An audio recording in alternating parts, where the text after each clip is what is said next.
All right, good morning, good morning. You're welcome to Church Online this Sunday, 3rd of May, 2020.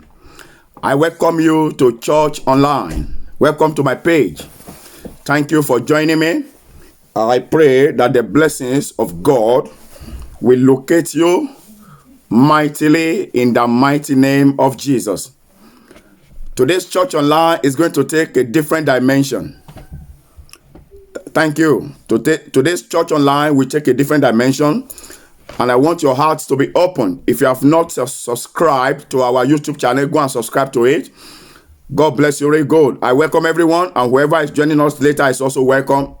Because it's Church Online, you can interact if you want to. You can write things on the screen if you want to, but it's Church Online, so I will just be speaking to us directly. And I want you to actually have a feeling of this Sunday, a feeling of what you should have if you have gone to church this morning.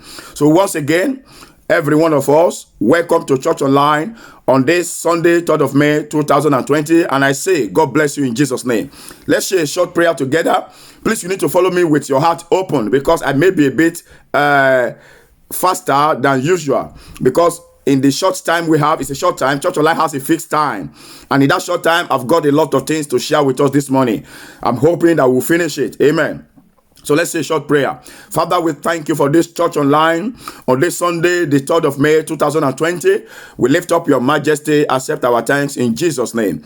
Holy Spirit, we bow before you. We submit ourselves to you. We want to learn. We want to grow, and we want to be blessed. Let all this be our portion in Jesus' name. As many as have joined me, as many as will join us later, every one of us together, bless us in your word. Let our heart receive your word with joy, and let your word heal us. Let your word liberate us.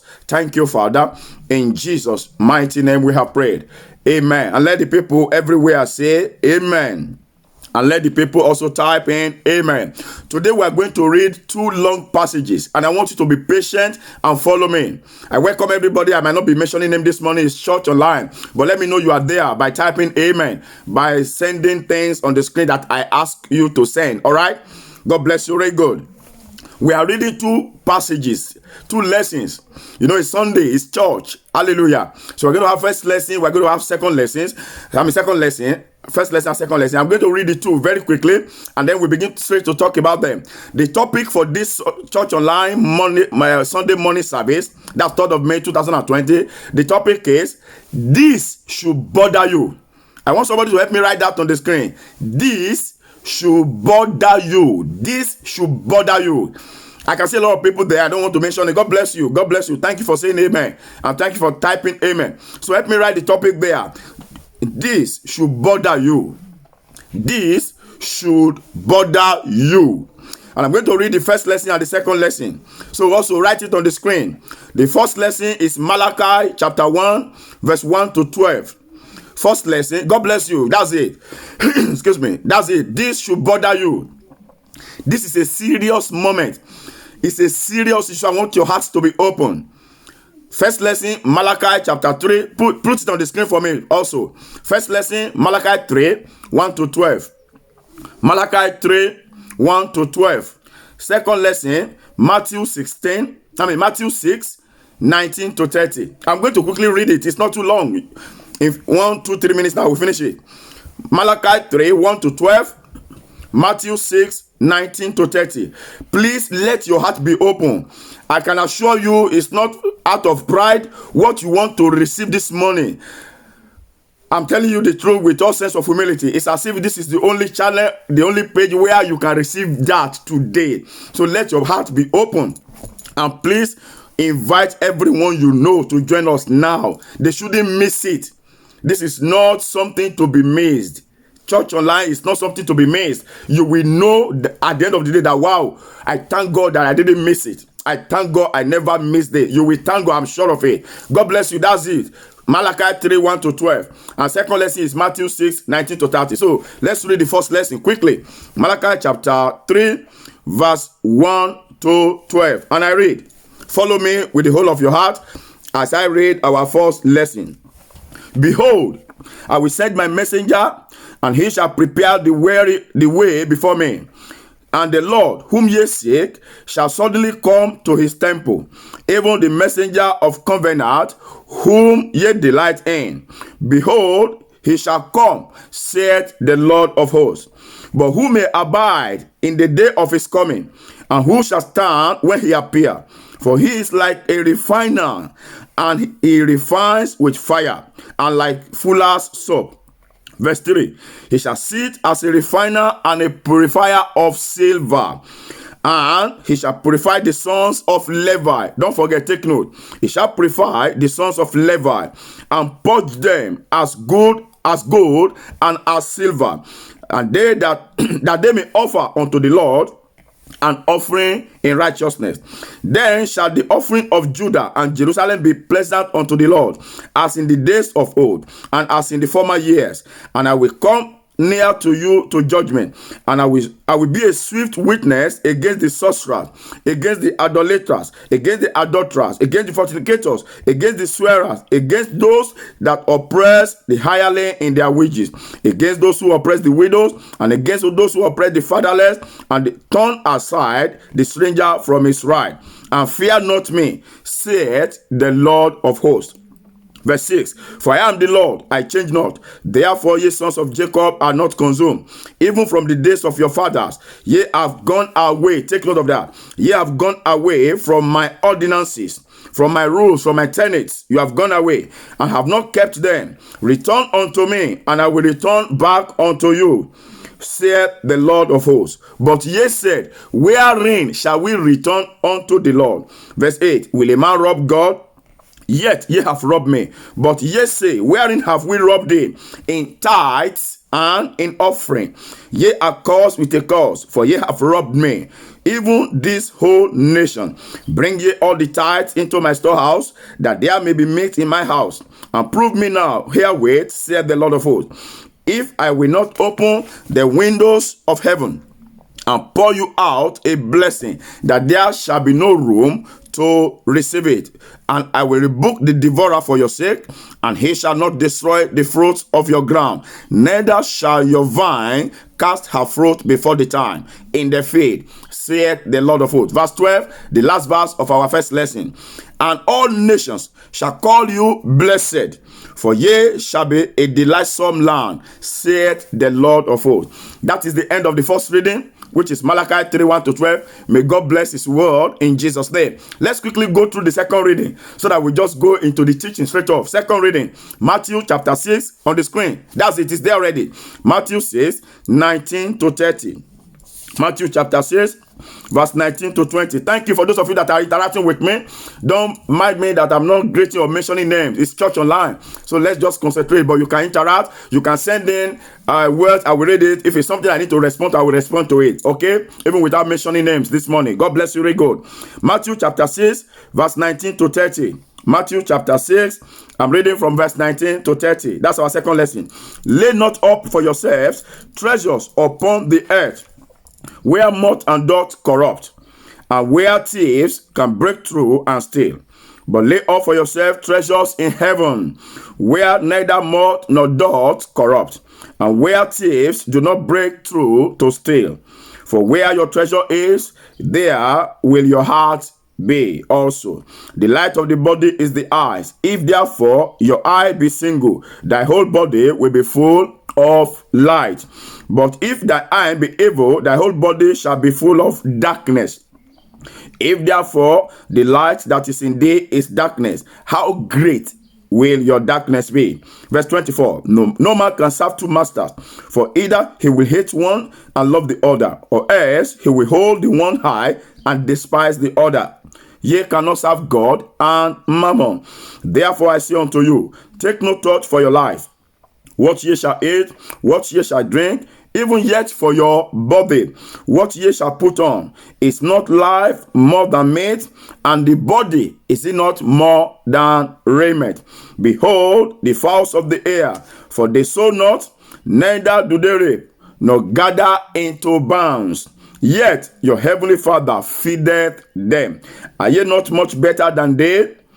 Which of you, by taking thought, can add 1 cubit unto his stature.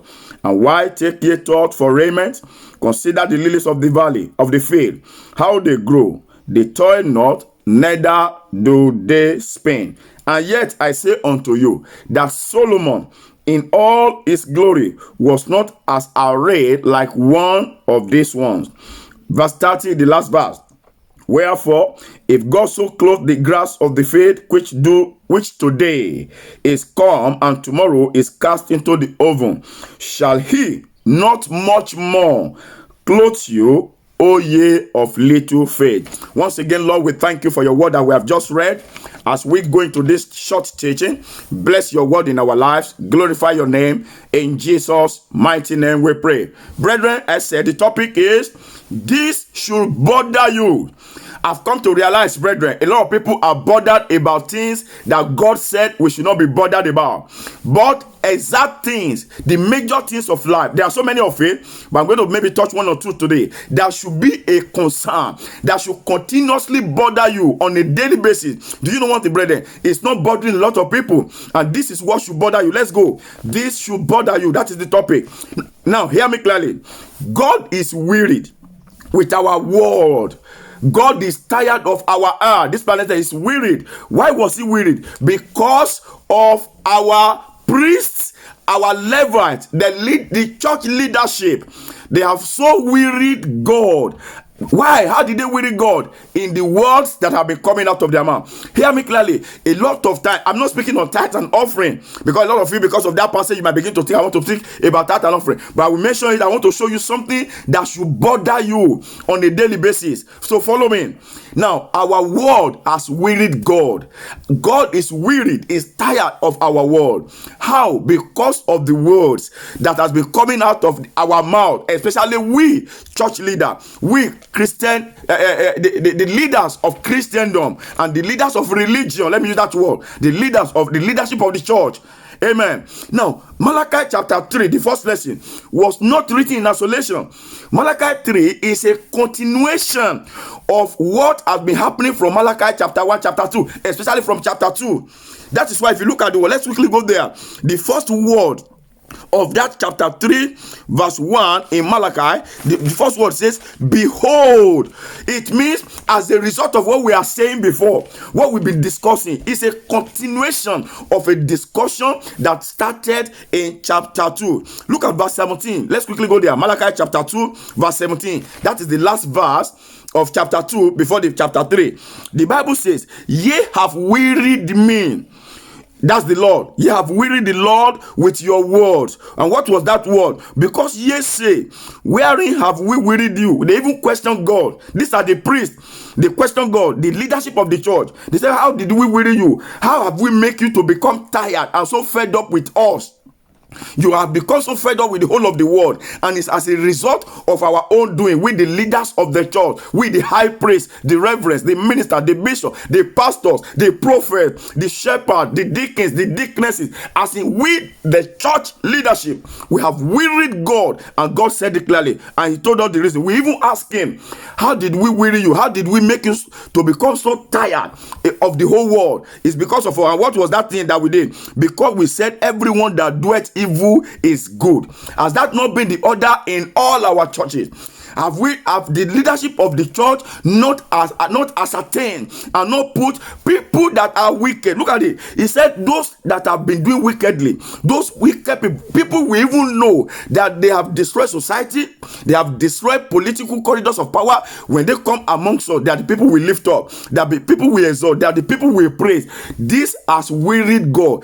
God started this talk in that chapter 2 verse 1. Look at it so that you will know that he was addressing priests, bishop, minister, church leader. In verse 1 of that chapter 2, Malachi chapter 2 verse 1, he said, and now, O ye priests and ministers, this commandment is for you. Can somebody write that on the screen and check it in your Bible? Malachi chapter 2 verse 1. O ye priests, ministers of the gospel, leaders of the church, this commandment is for you. God was so specific. I'm talking to you now, priests. Everything I want to say is for you. I started talking to them from that verse 1 of that chapter 2 till it got to verse 17. I told them that one of the major things that has worried me is because you have said that people who are wicked are good people. You have praised them. You have put them in position. As a matter of fact, you have even ordained some of them to be ministers of that same gospel. You've brought them into the altar. You've given them rank. They can now wear 2, 3, 4, 5 clothes at the same time as a result of their ranks. They have been given position. I am worried about this thing. You know, these people are wicked. Politicians that embezzle money, that destroy the finances of nations. When they come among your midst, they are the ones you praise. They are the ones you put special seats for in front of my altar. God said, I'm waiting. Then to the lesson we read, he now started analyzing to these people. Behold, I will send the messenger. After he told them all these things they have done, he now continue in verse 3. So it's a continuation of his anger against the leadership of Christianity. And he told them, behold, judgment will come. I'm going to send somebody ahead who will actually prepare my way, prepare ready the seat of judgment. He started talking to them. In verse 2 of chapter 3, he said, but who may abide the day of his coming? Lord, you have been in this day that he will come, and this is not talking about his coming to take the saint home. It's talking about something that will still happen. Judgment that will still be played, will still be physically demonstrated upon the church of God.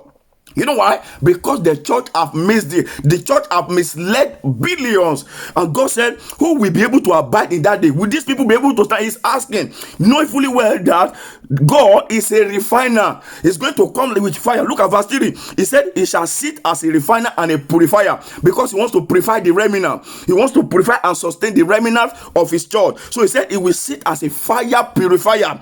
He said, but look at something. I want to take note of something in verse 3, so that you understand the set of people he has been talking to. He repeated in this verse 3. Malachi chapter 3 verse 3. Follow the teacher. I told you I will be fast and faster than before, because of a lot of things that we need to cover under this short time. In verse 3 he said, and he shall sit as a refiner. I'm reading Malachi 3:3. He will sit as a refiner, as a purifier of silver, and he shall purify the sons of Levi. That's the Levi, the priesthood office. He's going to purify them, because there's so much unrighteousness amongst the carcass of the leadership of the church, which you and I belong. I will show you where you come in. So that's why you need to follow. Let's read on. And purge them as gold and silver. It's time to purge them. It's time to cleanse my temple, and that they may offer unto the Lord an offering in righteousness. Do you know why God mentioned it? Because the offering, the sacrifice that they've been taking and offering to God has been in unrighteousness. God have always seen it as unrighteous. But he said, after I have come, I've executed my judgment, I've sieved them, I've separated the chaff from the wheat. He said, then I will purify them, the house of Levi. I will purify my Levi, the priesthood, the leadership, and then they will be able to now offer. It is that time they will have capacity to offer unto me offering, praises that will be in righteousness. Jump to verse 7, because we are rushing somewhere. Now look at verse 7. God still continues, he's still talking to them. In verse 7, he now said, even from the days of your father, still talking to the leadership, but I will still show you where you come in. Even from the days of your father, you have gone away from my ordinances. You are, everything you are doing, you think it's my ordinance. It's not my ordinance. You are far away from my ordinances, from my rules. Let's go on. You have not kept them. You've not kept my law. But what are the laws that have you now been keeping? We've been keeping the laws of men, the laws of individual interaction with God. I've had this. I've seen this so much in the church of God. One single man, we have a personal encounter with God, and all his followers from that moment, they will take that encounter as a doctrine, as a rule, as commandments of God, whereas it's a personal encounter with God. Every doctrine, every rule, every tenet has to fulfill or be able to stand the test of the word of God. The word of God is the template for leadership of Christendom. Let's go on. God said in that verse 7, you have been far away. I'm reading Malachi 3:7, from my commandment, from my tenet, from my rule. And he said something. He said, now return unto me. You think you are for me, you are not for me. Return.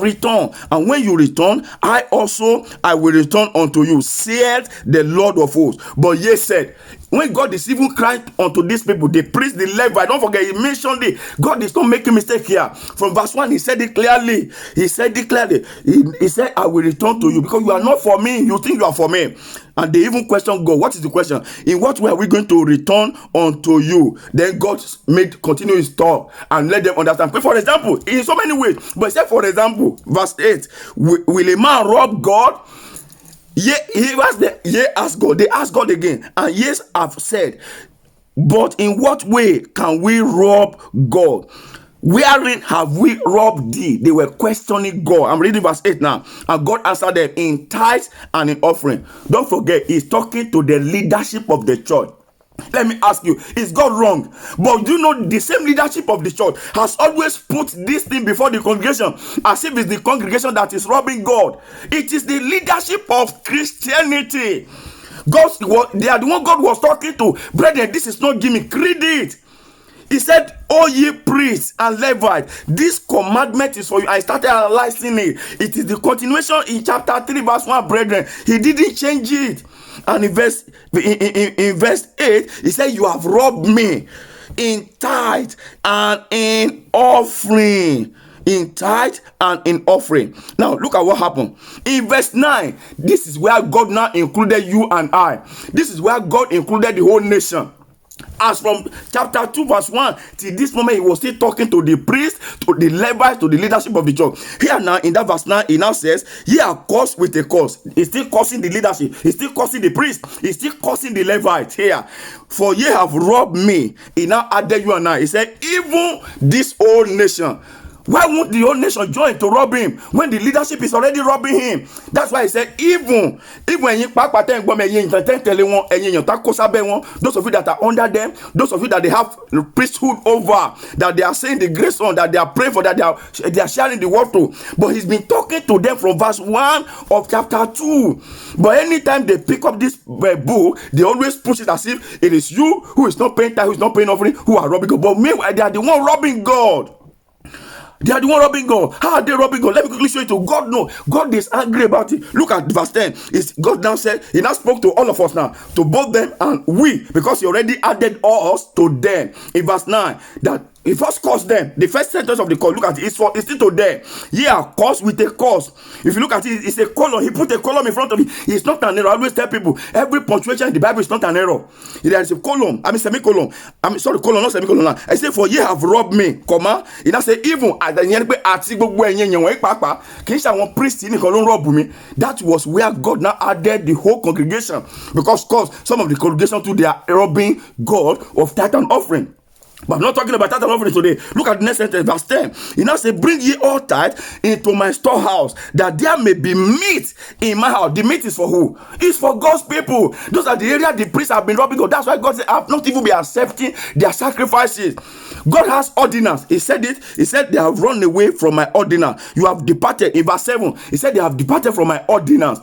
Abi? Now, what is that ordinance? God has an ordinance concerning tithe and offering. Let me ask you a question. Since you've been paying tithe and offering, have your church ever used those tithe and offering for what God ordained it to be? No. If the answer is no, and I tell you, I can say boldly, it's a no. 90%, there are few who use it for that purpose. 90% never use it for that purpose. And I've always said something that makes the land where you are sowing your tithe and offering, if you are paying it, that makes that land an infertile land. So I think I said it somewhere that we should not turn our land, our ministry, to a chalet. Don't turn it to a land, a barren land, because that means it can't grow. Hear me. God gives you corn to go and sow. You now go to sow it on a dry land where there is no rain, as in red land, not fertile ground, and you are now praying, you are now challenging God again that what you planted is not growing. It's God to blame. You are a fool. I'm a fool. You don't plant a seed of corn on a land that you know. You did agriculture. That's why God gave you intelligence. God has done his part, has given you a seed. You now want to sow it, that seed of corn or beans or melon. You now want to sow it on a land that cannot fertilize, even fertilizer cannot work on it. Even when you pour fertilizer on that land, it won't work. It's the thing now that didn't grow. You are not blaming God. God knows what he's doing. But let me show you exactly what should now bother you. The same Malachi chapter 3 that we are seeing on. Look at that verse 10 that says, bring all your tithe. The last sentence says, use it to prove me if I will not open the windows of heaven and pour you out a blessing that there shall be no room enough to take it. This should bother you. What is that thing? If you have ever paid tithe and you have been faithful to it, have you had blessing that you don't have room to take it? Then it should bother you. The answer is no. But you've been paying tithe and offering. But what God attached to it, that there will be a window that will be opened, and you have blessings to the extent that you have room to take it. It will be too much. If that has not happened, and do you know one thing? I've checked it. It has not happened to anybody. So why? Do you know what I now had? This set of ministers of the gospel now twist it again. That don't take that word literally. God does not really mean he will open a physical window and a room you not have a whole house to contain it. It's just a proverb. It's just like a sweet word. I've had ministers of God say this. So if it's just proverb, if you must not take that word literally, then why do you now want to take that of tithes and offering literally? You should also take it as proverb. So if it's not if that tithe and offering is not proverb, then the result of it, which says he will open window of heaven and will bless you to the extent that you will not have room to contain it, that also should come to pass in your life. If that is not coming to pass in your life, that means something is wrong. That's something that is wrong should bother you. You should be worried about it. That you got 1,000 pounds, 1,000 naira, $1,000 salary, you paid £100. That is your tithe. You are faithful to it, and up till now, that in fact, you have not even gotten a cup that is full. Talk less of a room. And God said you will not have room to accommodate what he will bring to you. But you have room. Your wardrobe is not even full. In fact, your purse, your wallet is not full. Your bank account is still empty. That should bother you. This should bother you. Why should it bother you? It should give you sense that what God is saying is for you to invest your life, invest in business, be hard work. He said it, but people did not see it. But it's there. Because nothing, your room will empty till death. Nothing will happen. God will not be blamed. Because you have been planting the seed of corn, the seed of melon on a ground that is not fertile, on a ground that I call even thief ground. Look at the verse 11. Bible says, I will rebuke. This is the message of God, but they can't see it because it looks hidden, but it's not hidden. Verse 11, Malachi 3. Bible says, I will rebuke the devourer for your sake, and he shall not destroy the fruit of your ground. That means you have tilled the ground, you have planted. You might not be a physical farmer. To till the ground here means to be engaged with work, with labor, to be busy, to be increasing your technical know-how, to be studying, to equip yourself, to be investing your money in business, to be creative. That is the meaning. He said, I will make sure all those activities, you're being creative, you're studying, you're planting. I will make sure your land, that is your own land. It might not be physical farmland, because everybody cannot be in the village farming. Everybody cannot be on the farm. Some will be in technology, will be in communication, will be in farms, different farms. That's your land. Investing in those areas of your field. God said, I will make sure the ground brings forth. He said, and neither shall your vine cast her fruit before her time. That is, that will not be fruitless effort. God wants to see your own effort in developing your life, in equipping your destiny. And God said, I will make sure, it will be my duty to make sure that those efforts will not go in vain. But you and I have been taught to the extent that we don't even make those efforts anymore. What we are not doing is, we want to bring that tithe and offering, dump into the hands of one man who will not actually take it to the storehouse. Don't forget, God said, bring it to the storehouse. And it has a duty, and they don't even use it for that duty. They don't use it for that purpose. I've been shouting since this lockdown started now that they should open storehouses. They've not opened it. The few that have opened it, they open it to personal friends, to fulfill personal van data. They open it to few that will be their spokespersons outside. That, oh yeah, one shit, and they're not doing nothing. As in nothing. Amen. God said is weary of them. He established how you can be blessed. You by you putting effort into the activities of the life that will better your own destiny, that will better your purpose. And God said, I will make sure that purpose, that effort you are putting will not be in vain. It will not be in vain. Brethren, let me bring something to you today. You must be bothered. This is exactly what should bother you.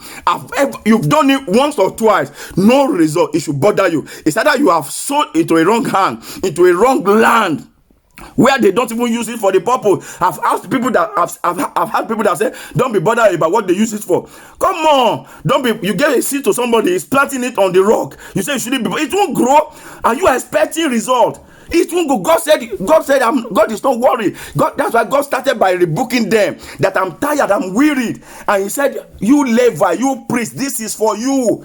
And he was talking to them because God is unhappy, but he also wants you to read, understand, and have wisdom. That's why I included you in that verse 9. I say, you whole nation, because you've been toiling in vain, and God does not want your toil, your struggle to do what? To be in vain. Haven't told you what should bother you. I'm now concerned that, do you know that what I just said is not bothering millions of people? They are not even bothered about it, and this is what should bother them. But what are they bothered about? They are bothered about what God said they should not bother about. And what are those things? It's in chapter 6 of the second lesson. That's why I asked us to read the two lessons. Matthew chapter 6, look at verse 19, for example. Let's just look at that one verse. You can read the whole thing there. Jesus was saying, don't bother about it. Don't bother. Those are the things Jesus said they should not bother about. I have 3 minutes more. Matthew chapter 6, verse 19. Lay not up for yourself treasures upon earth. Is that not what you are pursuing? Is that not what you are bothered about? Look at verse 25. Verse 25 says, therefore I say unto you, take no thought for your life. Don't bother about your life or what you eat, what you will drink. Do what God is saying here. He even said it in verse 29. Look at verse 29. He said, and yet Solomon in all his wisdom, in all his beautification, is not as powerful or as clothed as this grass. If God should so take care of grass like that, he said, will I not take care of you? He's just giving you a challenge. What is that challenge? He wants you to solely depend on him. Dependency on him for provision. Psalm 104 verse 21. Write it on the screen for me. Psalm 104 verse 21. The Bible says the Bible says the young lion in Psalm 104 verse 21 said the young lion roared after a prey, but he still seek his meat from God. What's the meaning? The young lion is a powerful animal. When he sees any food he wants to eat, he doesn't need help. But Bible says he still trusts God to attain by catching that animal for food.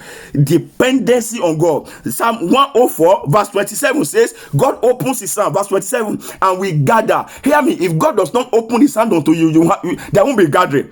It is the opening of God's hand upon your life, upon your ministry, that will bring about gathering. And that same Psalm 104 verse 28 confirms it all, that he satisfied the desires of all creature by the opening of his hand. I pray for somebody this Sunday morning, this church online, that God's hands will be open unto you. If you go to Psalm 145 verse 14 to 16, Psalm 145 verse 14 to 16, it confirms the whole of the essence of the, that God opens his hand, that God satisfies the desire of every creature, that it is him that will give us our food in due season. Psalm 145 verse 14 to 16. It's God that gives food in due what? In due season. These things should not bother you. Why must it not bother you? It should not bother you because you have been taught, and God has said, put your dependency on me. But what should bother you is your effort that are being fruitless, that actually to your faith you are seeing is fruitless. This one is to your face. How is it to your face? You've done what they've told you to do, but there has not been any window open up to. Some even change it.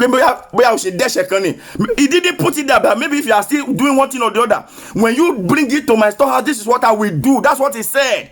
But because they know they have tossed, they have coined, they have twisted it, they will not come back to say, you see, I know some of you are doing it, but because you are not seeing, because of this thing, you are still doing that. It's a lie. And that's not what God said. That's why today is not a day of tithe and offering. I'm not teaching on tithe and offering. But look at that thing that should bother you. It should bother you, it should worry you. And I want you to be, I want you to be a bother in your heart. Not a worry now. A bother in your heart. So that you will take wise decision. Especially by the time this lockdown, everything is over. Take wise decision about life. Study. Don't be far away from truth. Truth will liberate you like you have had this morning. And I pray the little you have received this morning. I don't know whether Holy Spirit has expatiated it, because I'm conscious of time.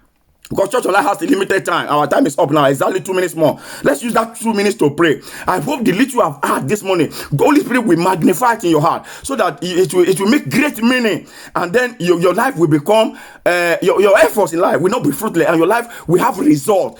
If there are no result, it should bother you. And there have not been result in the deposit of tithes and offering that you've been depositing, because it has been on the wrong land. Number one. Number two, there has been a gimmick and lies about it. I will tell you all those one by the time I want to teach on tithes and offering. What God said is not coming to pass in your life. Why is it that it is only in their life that what God said is coming to pass? It has to come to pass in their lives, because by the time 1, 2, 3, 4, 5, 6, 7, 8 people, 100 people bring the tithe and offering, that they will be fulfilling scripture, because it will look as if they have windows of heaven open unto them, because they will be enjoying that which you have brought. But you that brought, no windows of heaven, no, your wallet is not full, talk less of your wardrobe, talk less of a whole house. And what God said is that a whole house will not contain what I will give you.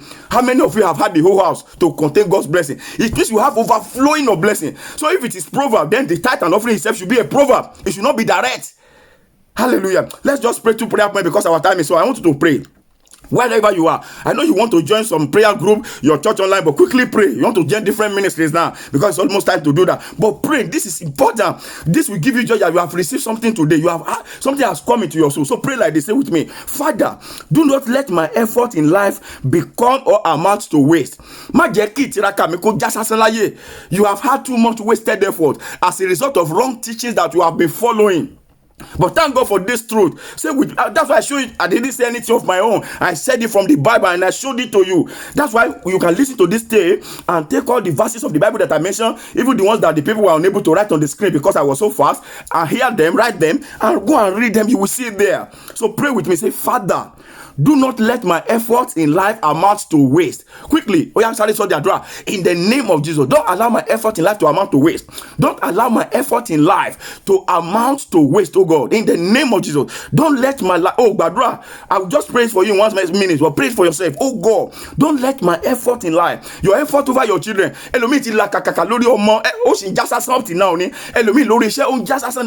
business. That you are struggling, your effort on your children, your business, or your ministry is still showing fruitlessness. You are still seeing that it's wasted, and you are like, but God, I'm doing what they asked us to do. I'm paying tithe, I'm paying offering, I'm sowing seed, I'm doing that. It should bother you, but pray now. Thank God you've learned about it. God will expand it, but pray. Say, God, don't let my effort on my children. You can mention your children's name. My effort on all my children, my effort on my wife, on my husband, on my marriage, on my business, on my life, my personal. You've made effort on your life, but it's not the way you want it to be. Your life is still not better. If you have not even reached 10% of what you have imagined about yourself, it's fruitlessness. Say, God, don't let my life, my effort, starting from this Sunday morning, starting from this encounter I have had with this church online, don't let my effort be ever wasted. In the name of Jesus. In the name of Jesus. Father, I pray for all your children that have prayed that prayer. I stand in my office as a minister of the gospel. Henceforth, your effort will not be wasted. Your effort will not be wasted. Your efforts will not be wasted. In the name of Jesus, your efforts will not be wasted. In Jesus' name. Finally, pray the last prayer. Say, oh Lord, open thou your hands unto me that I may gather. We've read it. It's in the book of Psalm 104, verse 27 and 28. Psalm 104, verse 27 and 28. I read it before. Say, oh God, open your hands unto me. That's from Psalm 104. Verse 27 to 28. Oh God, open your hands unto me. Let me be able to gather. I told you, if God do not open his hands unto you, you won't gather. Say, God, open your hands unto my life. Open your hands into my brain. Open your hands unto my family. Open your hands unto my business. Open your hands unto my ministry.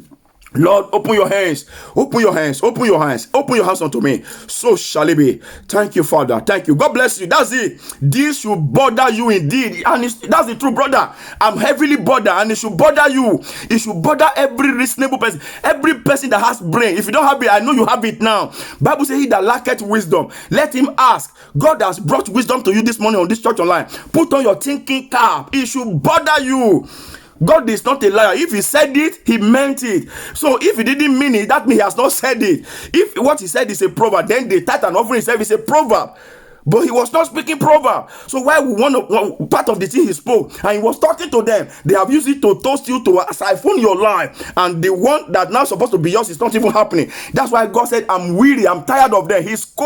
God scolded them from verse 1 to the end, and then he started warning them, lambasting them from chapter 3 again until that place. But they always bring out that place as if it's for you. Say, Lord, don't let my two prayers I have given you, don't let my effort be wasted. And Lord, open your hands unto me that I may gather. And so, Lord, I thank you for your word. Thank you for this church online this Sunday, the 3rd of May 2020. Thank you for all your children that have listened to this, and thank you for the children that will listen to it later, your children. I pray, Lord, that every effort they start to make henceforth, physically, spiritual, every effort, as in every effort to better your life, that you get engaged with, whether studying, whether thinking, meditation, equipping yourself, whether investing £1, £2, £1, $1, whatever the currency you are investing, every effort, whether even reading a book to better your wisdom, whatever effort you put in place, effort over your business, effort over your marriage, even your desire, your thinking is an effort. The thinking you are engaged with to better your life, your purpose, your destiny, I decree it will not be a waste. Say amen and type amen. That effort will not be wasted. That effort will yield result, not because of me, but because of God, and because of this encounter on this church online. This Sunday, 3rd of May 2020, I decree that effort will yield result in the name of Jesus. And I pray that the hands of God will open unto you for results. You will be able to gather. Psalm 145, verse 14 to 16 says, God opens his hand and we gather. Psalm 104, verse 27 and 28 says, until he opens his hand, your desires can be satisfied. I pray that the hands of God will be open unto you so that your desire can be satisfied. So shall it be. Thank you, Father. It is done. In Jesus' mighty name we pray. Amen. Let the people say amen, and let the people type in amen. Thank you once again for being a part of today's church online. Church online is, I told you, it's always 9:20, 20 minutes past 9 UK time, 9:20 a.m. UK time every Sunday, because we are still locked down. Live broadcast is every Thursday, 5 p.m. And I told you a Yoruba prayer time is coming. Yoruba prayer time coming soon. We'll let you know when it's time. So may the grace of the Lord Jesus Christ, the love of God, fellowship of the Holy Spirit, descend, rest, and abide with you, bless you, establish you. Let God open his hands unto you. Every effort you make, let it prosper, let it excel. In Jesus' mighty name, I pray. Amen, amen, and amen. God bless you so much. Thank you for joining me today. I'm still your friend, your brother, host of Church Online, 9:20 a.m. UK time. My name is Kunle Moshe. God bless you. Bye for now.